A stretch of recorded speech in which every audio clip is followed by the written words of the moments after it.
Lain-lain taog giants nga gitubang karon. Lain-lain taog dako higante nga problema, either sa imong family, imong anak, either imong anak nagantos og grabing balatian, imong mama nagantos og grabing balatian niya. Dako na kay kagasto. Sige kag pa-check up labi na uban na naay daghang panahon mga igsoon nga naay magpa-pray na mo ba.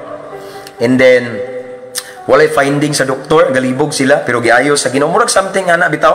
Ingana ba galibog na kaunsay mong buhaton, grabe kadako ang problema, higante, no? Sama sa gigon maigsoon, giant means it's not an ordinary problem nga gamay ra, higante gani. So usa ka problema nga matandog jud ka.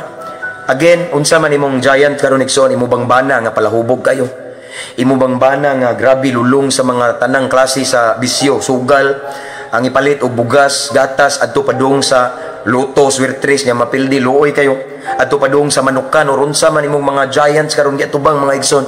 Imo barong anak mga igsoon nga naa sa prisuhan, nasakitan kagayo og tanan mga igsoon, basta giant, lisod, bugat, dako, sakit kaayo pastor. Listen, the God who lives inside in your heart is greater than the giant you face this time.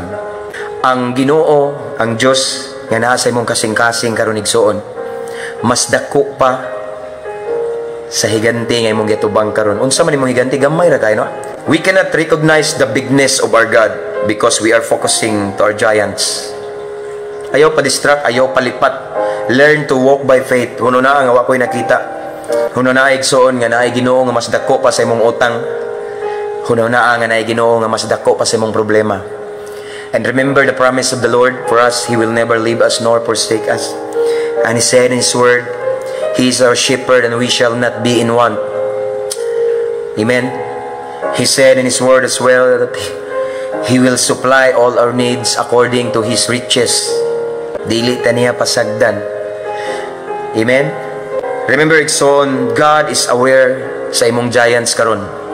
Either your family, sagaran man gud mga igsoon sa akong experience, based on my experience sa daghang nagpa-counsel, nagpa-advise nako, most of the time ang ilahang bugat kay nga problema, ang ilang giant is their family. Of course, because family are those people that are close to our hearts, no?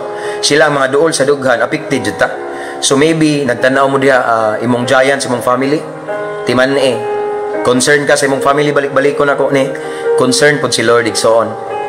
And listen, do not focus on those or that giants in front of you. Focus on a big God, the mighty God, a great God who lives inside your heart.